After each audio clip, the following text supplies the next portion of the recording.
May mga nagsimula na dumalaw sa kanilang mga yumaong mahal sa buhay sa Manila North at South Cemetery.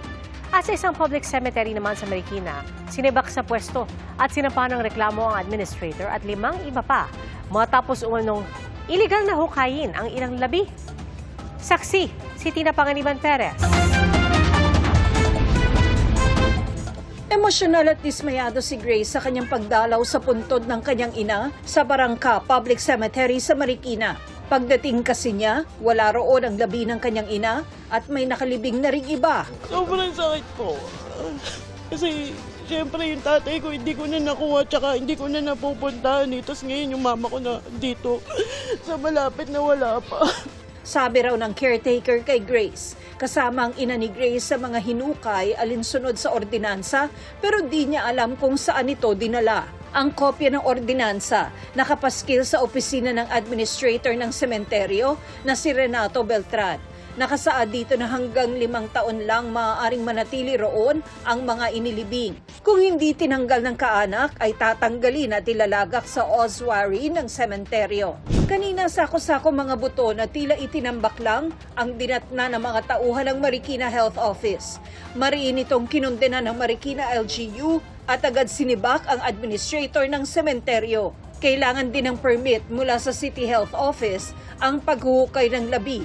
Pero walang maipakita ang pamunuan ng sementeryo. Hindi mga autorisadong paghuhukay ito. Violation of sa sanitation code sa exhumation na ginagawa.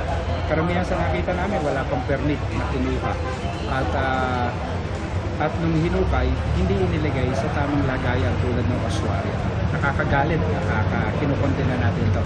Sinampahan na ng reklamong administratibo ng pagpapabaya sa tungkulin at reklamong kriminal dahil sa paglabag sa sanitation code ang administrator ng sementeryo at 5 sepulturero na nagsagawa ng paghuhukay.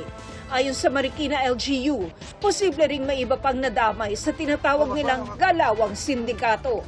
Pinuputas nila at ini-exhume nila yung mga nasa nicho para ipagbili. Pabayaran doon sa gusto magpalibing. Ngayon, ang sabi sa amin, ayon doon sa nakausap ko kaninang isa sa mga nagrereklamo, siningil sila ng 20,000 piso. Sa Manila South Cemetery, mahigit 3,000 pa lang ang dumadalaw hanggang kaninang 2:00 ng hapon. Kaunti pa yan dahil bukas pa ang inaasahang pagdagsa ayon sa pamunuan ng sementeryo. Though hindi maganda yung panahon ngayon, no? Kaya yung iba naman nakarating na kahapon, marami nang pumunta, pero sabi nga nila, babalik pa rin sila. November 1 ng nakaraang taon, 250,000 ang dumalaw sa sementeryong ito. Kaya payo ni Di, dumalaw na ngayon o kaya ay agahan ng pagpunta bukas.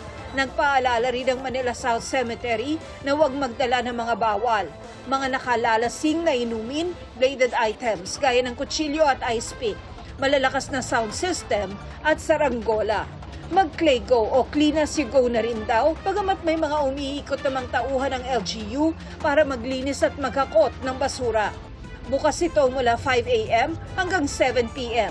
Bawal mag-overnight. 25 hectares ang lawak nitong Manila South Cemetery.